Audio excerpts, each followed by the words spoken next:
Good morning. Is it still morning? Yes, we've got 15 minutes left of morning. How's it all going? Very good? Nice? Did anyone come to the show yesterday? No, not many people, so this is all brand new. Fantastic. So a quick show of hands, who knows who IMRG are? Have you heard of us before? Yeah, some people. In case you haven't, we are the UK's e-commerce association, and we exist to give retailers market benchmarks. So the way it works is we have a big panel of retailers. There's about 220 of them. Here are some of their logos. Every single week, these retailers send us a file that says, here's how much money we have made on our website. So it's quite sensitive information. They will say how much pounds they have made, how many orders they took, and the traffic volumes that came to their website. We basically then add it up to say collectively, how did that group of retailers perform? And we will say, right, the market was up 10%, it was down 2%, whatever it might be. And the idea is retailers can then use that market performance as a benchmark to compare themselves against, to understand how everyone else is doing. So that's like the bread and butter of what we do. But every now and then, we send out a survey to these group of retailers, asking them some very specific questions around other parts of their e-commerce operation. It might be around Black Friday, it might be around how their checkout performs, it might be around their email activity, or it might be about discounting. So what you're about to see are the results from that survey about their discounting. And it's quite interesting stuff.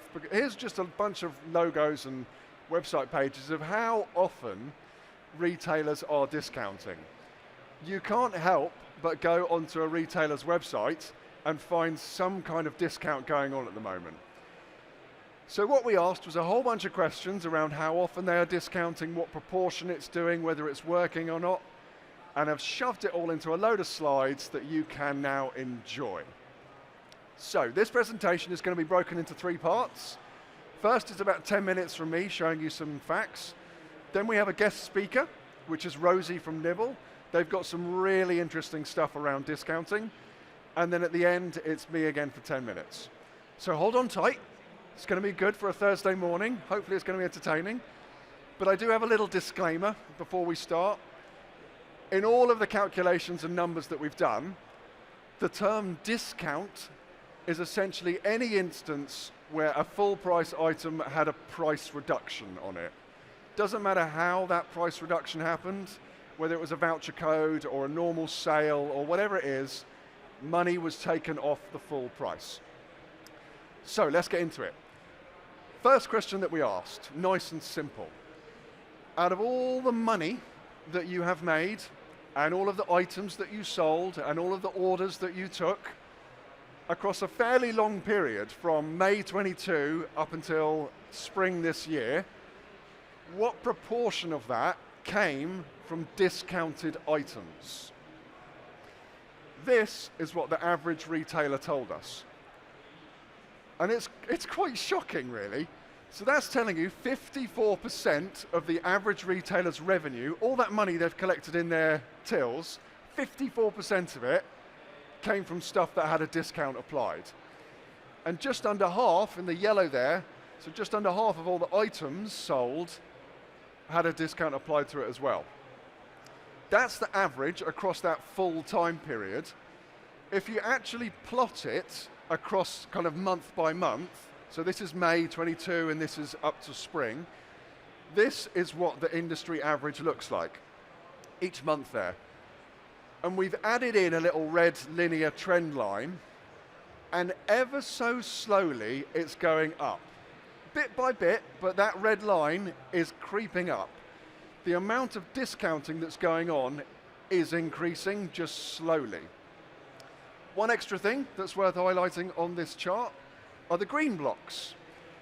Both of those months are December, which is good news, really. They are the lowest months out of their 12-month period around them.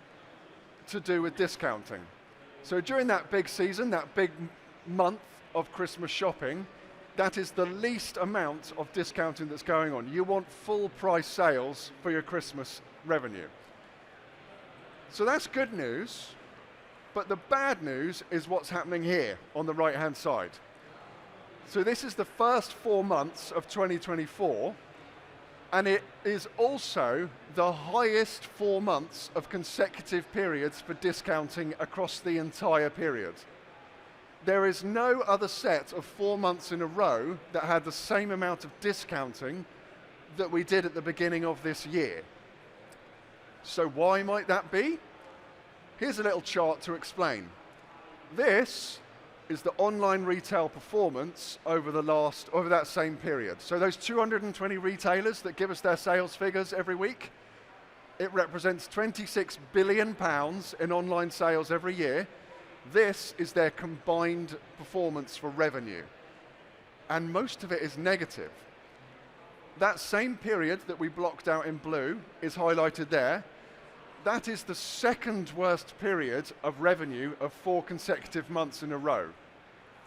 Essentially what I'm saying is the first third of this year was really tough for trading, and the knock-on effect was retailers went, oh my God, what are we going to do? Discount. It's the default move. And just for clarity, this is also revenue. So same idea, but instead of items, we're looking at revenue. And that is also ticking up a little bit as well. Now, what's quite interesting, have you ever wondered whether retailers pick and choose as to what sort of discounts are applied to different priced products? Or do customers choose certain type of priced products based on the discount? So for example, imagine this green bar is all the products that a retailer has sold. Out of the sample that we collected, the average item price was £56. It doesn't matter that it's 56, it could have been 75, it could have been 91. But 56 is the benchmark out of all the products that were sold across our whole panel over that time period. Now we know out of that 100% of items that have been sold, 49% of them had a discount applied. The average order value of those 49% was £70. So you've got this wonderful increase whereby the stuff that's being bought with a discount on it is the expensive stuff. And it's generally about 20% higher in terms of the average price to what is the average discount price. And this has always been the trend. So if you plot that difference out across a very long period of time, the green line is the average item price across that kind of 18-month period. The purple line is the average discount price. 80% of retailers reported an instance where the discount average price was higher than the average price. Think a good example is something like, say, a furniture retailer or a homewares retailer, where they're selling the expensive chair and sofa set at full price, but they'll then float at a discounted price, sorry. So the expensive item gets that discount to lure in the customer, but then they will sell all the accessories and the cushions and the pillows and the throws to go on it at full price and a nice healthy margin. That is the general tactic that is going on. So that is the end of part 1. I'm going to come back telling you some more stuff around discounting, but now I'm very pleased to introduce today's guest speaker, which is Rosie from Nibble. Please, round of applause for Rosie. Thank you. Thanks very much. Well, it's great to be here. Thank you very much for giving me the time. So actually, I think we might just do a quick show of hands. Does anyone in the audience like negotiating in real life? You guys are quite shy. I will say normally I get about 50-50. I get 50% of people say, yeah, I think I can get a good deal. I like a bit of a haggle. I can get my best deal. And then 50% are very British, and they would rather a fixed price at a higher price than get embarrassed about doing anything like having a negotiation. Well, our mission is to make negotiation much more acceptable, much more accessible, and actually One of my personal things is you can learn to negotiate really well. We're building a negotiation chatbot that can be used by e-commerce retailers. If that's not your thing, but you want a pay rise next week, come and see me afterwards, because we put real life negotiation techniques into this chatbot, and I can give you some great advice, okay? So if you're wondering how on earth does negotiation work on e-commerce, this person was a shopper on a website. You'll never believe me, but it was organic content. He just posted this on his TikTok, and this is how it worked some shorts when he online, did some shopping. and you can negotiate now? Let me show you. I've never seen this before on a website. So you see these shorts here, original price are $69.50, and I see this button here, and it says negotiate price. Automatically, they already dropped it to 52, so I'm just gonna start typing stuff. Why not? Like, why would you not hit that button? Okay, they already dropped it to $47.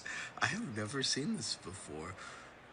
We're definitely on the same page, but that's not quite enough. How about something like 47? I said, no can do, baby. I think it's easier to negotiate online than a real person. Negotiating in real life is hard, but online, I can do this all day. I'll do this for like 20 minutes, easy. She's quite sassy. The strategy you're trying really isn't going to work. They're hitting me with that this is going towards a mental health organization to make me feel bad. Oh, they increased the price, I think. Oh, they lowered it a little bit by 5 cents. What is this? I said, how about final price 45? And just like that, I guess I got $70 shorts for $45. Let's go technology. I love this. This is great. Okay, so it's a light-hearted example. But what did you really see going on there? Why is it I'm such a passionate believer in negotiation to protect margins and improve engagement and conversion? So there are 3 human-to-human negotiation techniques that you saw happening in that human-to-computer negotiation. Active listening, anchoring, and giving reasons. These are all things that if you get sent on a negotiation skills course by your business, that you will be taught how to do, or you may already have experience of. So the active listening part. This is, we're not rushing in there with 50% off banners. We're not pushing a notification to this individual. We're waiting for them to be in the right place at the right time. We are listening to their intent. You can use Nibble on your outlet stock, as was this example, but you can use it to appear after somebody has visited that product page twice. Or we can send it to a lapsed customer in an email with a chance to re-engage. So it's all about putting it at the right place, both for the brand and for the individual. So it's about timing. The next point is about anchoring. And if there was one thing that's really important in a negotiation, it's about keeping that discussion around an area where you are happy. Okay, so if you're going into a salary negotiation, do not ask the employer, what are you prepared to pay me? Go into there saying, I am worth X. And that will much more likely get you a salary that you are comfortable with than waiting for the other person to make the first move. As a result of anchoring, we A/B tested this in the bot, and by anchoring going first, we increased conversion by 40%. And then the third thing is giving reasons. I don't know if you're queuing up for a coffee later and somebody comes and busts in front of you and goes, I'm just getting a coffee. You'll be like, hang on, what are you doing? I was in the queue, you can't go in front. If they go, I'm really sorry, I'm running late, can I go in front? I guarantee you more people will go, oh, okay then. It was a terrible reason. I'm running late, but it was a reason. And we're humanly programmed to give more credibility to that number if it has a reason. So I have a fair trade coffee brand that says, I can't offer the kind of deep discounts you might have seen in the supermarket because I pay my farmers a living wage. So by giving some of these reasons at that point of purchase, you remind that shopper, they came to your website. They like your brand. They like what you stand for. So you just have an opportunity to tell them that at the point of purchase. So these 3 things, as a result, increase your conversion and then better margin for you, than many of your existing promotions. So in this scenario, a normal clearance price for this item might have been $25, right? So by doing the Nibble deal at $45, I've already made $20 more on that pair of shorts. Moreover, I probably do normally, like, let's say 100 units a day of this pair of shorts. Because Nibble is more engaging, maybe I do 122 units a day.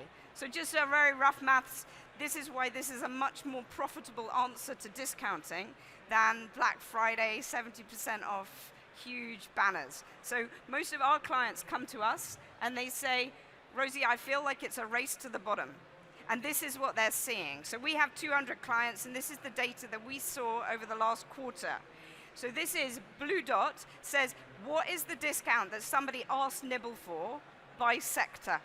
So for example, in clothing, they were saying, hey, can I have 40% off? Because they all know that the weather was terrible over the summer and you've got too much summer stock, right? And let's say in handbags in the middle, they're asking for 25% off. After a conversation with Nibble, which takes 62 seconds, the green dot is the deal they agreed to and purchased. And so that is the value of having a conversation with your customer about price.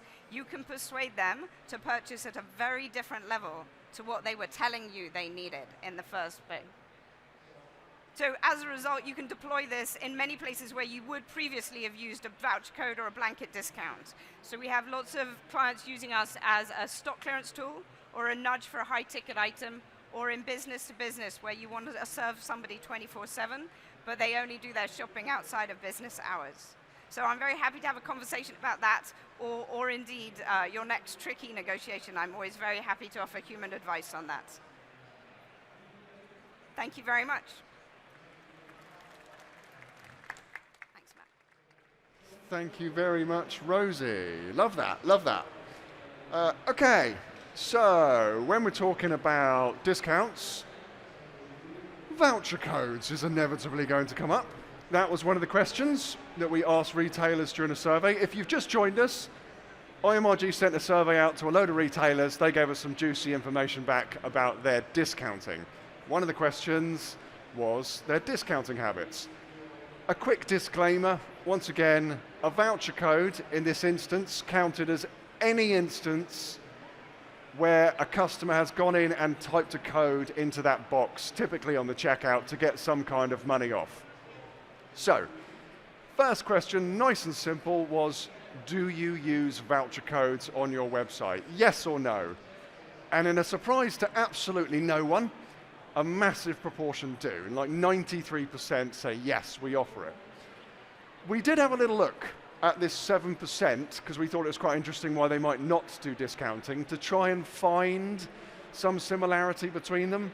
Like perhaps they were all the premium end, or perhaps it was all the discount stuff. But no, there was no pattern or no instance whereby, oh, you could say definitely they're more likely to not do voucher codes. Essentially, it's down independent choice for that retailer. So, out of all the money that a retailer makes into their electronic tills, how much do you think of that lands having had a voucher code applied to it? What do you reckon? Do you think it's low? Do you think it's medium or high? It's about 30% of all the money comes from stuff that's on a voucher code. And we happened to do this survey about 5 years ago as well. We asked the same question and the answer was exactly the same. If you actually trend it over time, it doesn't change very much. So here's a chart across from May 23 up until spring this year, what the average retailer's percentage of revenue from a voucher code was, and generally it floats around about the 30%. The notable thing is the big one in the middle, that is during November, it's Black Friday. It's the entire month's worth of craziness where you go voucher code, voucher code, voucher code, and it ticks up just a little bit.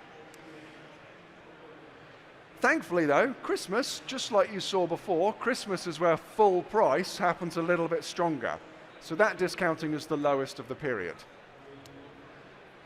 So what we're going to try and build here is like a pie chart of all the revenue that the average retailer takes and work out the slices of what's done via different types of discount. So I showed you right at the beginning out of all the revenue that the average retailer makes, 54% will come from discounted items. So within that 54%, we now know that 30 of it, a big chunk, comes from voucher codes. But can we break that down a little bit more? The 24 remaining, is regular discounts. So within this 30%, there are different types of voucher codes. Not all voucher codes are created equal. There are essentially 6 different types that you can do, like where its origin comes from, the source of that voucher code. First type is like an affiliate website, hotvouchercodes.co.uk, deals, discount, whatever it might be. Customer goes on from an affiliate website. The second type of where a voucher code can come from is like a lead gen type thing. It's native to the website. Usually it's like a pop-up that says, first time customers, 10% off discount. Sign up here. That's number 2. Number 3 is your generic voucher code that gets plastered across the website. Just like here, use code GET20. The next one is like gift cards. That's pretty standard, easy to explain. Then you've got some kind of loyalty scheme. If you are signed up to that, they will send you a voucher code. And then lastly, anything else, usually it's like refer a friend in that other bucket. So your 6 different types. We asked retailers to tell us, out of all those 6 different types of voucher code, what is the proportion of how much they get used out of all the voucher codes that have been used. So along the bottom is the 6 different types. Which of the ones do you think gets used the most? Any guesses in your head? Which of those 6 is most popular? It is quite close between the first 3. So that's your affiliate websites, it's those lead gen pop-ups, and then it's the native site one. But here's the important bit to go with that. We then asked the retailers to tell us how much do each of those represent out of all the revenue that's collected via voucher codes. So the red bit is the popularity, the usage, but this yellow bit is how much that represents out of all the money. And this is where it's interesting. So the native site promotion generates a lot more money than its share actually represents, whereas the affiliate websites represent a lot less. The conclusion here is that the affiliate website discount is probably associated either with stuff that is cheaper or single products, whereas the native site is probably a lot more expensive stuff and multiple items in that basket, so the value goes up a little bit more and the share increases. So, if we go back to our pie chart, that 30%, we can break it out. That's probably worth taking a quick photograph of, because that will be quite useful for you to benchmark yourself against to work out whether you are giving too much or too little away in terms of discounting for your own company. Now, the question comes, if you're handing out all of these voucher codes, is it something that you have to do to get a new customer on board, and is it worth it in the long run? New customers is what we're talking about here. So if you were to line up 100% of all the transactions that you have had from brand new customers, how much of that happened when they used a voucher code? And the answer is about a third. And now there's something quite interesting that we learned to do with this. We crunched the numbers a bit more and we asked more questions of the retailers. Is it worth it, is the question. So 1 in every 3 of those new customers, you are giving them a discount. But the thing you want to know is, are they going to come back and shop with you again? What's the lifetime value of that customer going to be? And there's this wonderful thing that appeared in the numbers that we've kind of dubbed the 1/3 rule. So I'll walk you through it, it's quite fun. So imagine all of the money that your website makes. We know, as from previous slides, 30% of that is coming from a voucher code. If you take that 30% and work out how much of it came from new customers, it is about a third, 29%. But here's the important bit. Of that third, how much of those customers that came for you to the first time using a voucher code will come back and shop with you again. The average retailer told us it's about a third. So it's a third of a third of a third that you are giving a voucher code to, new customer that will come back and shop with you again. Quite a useful number to know. That is the industry average. Now, moving away from voucher codes, we're going to go to loyalty schemes. This is another thing that kind of crops up when we're talking about discounting. Just like before, with the voucher codes, we've broken it down for loyalty schemes into basically one of 8 different types of benefit that you get as part of this loyalty scheme. So the first is some kind of gift, some tangible item that you get as a benefit for being part of their loyalty scheme. Second is good old money off. Then there's an experience that they can give you, or it might be some kind of competition that you can enter by being on their loyalty scheme. Some kind of VIP access, come this way, sir, because you're a part of our loyalty membership. Could it mean points? And what do points mean? It's prizes, people. And next up, you've got like a refer a friend, and then anything else. So essentially 8 different benefits that you get as part of a loyalty scheme. Just like before, we asked retailers to tell us which one of those they actually offer. Which do you think is the most common? Out of all those 8 options, which is the most popular for someone to offer? Again, in a surprise to absolutely no one, it's money off. That's what everybody wants. They want it cheaper. But if you're giving away all of this money as part of your loyalty scheme, is it actually worth it? So that was the important follow-up question that we sent to retailers. And we asked for some very specific numbers.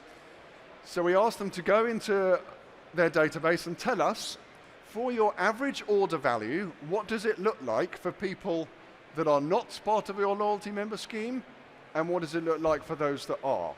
Basically trying to find out, do these loyalty members actually cough up more money with you? This is what the average retailer told us. Yes, they do spend more with you. And the other thing, do they put more products into their basket when they're buying from you? Yes, they do. That is kind of the vindication of having a loyalty scheme. Yes, it works. People spend more with you and they put more into their basket. How popular are they? They clearly work. Are people putting more into their efforts to get more people into their loyalty schemes? We asked retailers to go and look in their database and tell us, out of all the people that you have in your customer database, how many are signed up within your loyalty scheme. And tell us, for the current year period and the year before, the average retailer told us it has gone up from 33% to 39%, which is good news. And the other thing is, what does that mean as a share of all the money that these loyalty scheme people are signed up for? How much is it representing of your overall business? It's gone from 53 up to 59.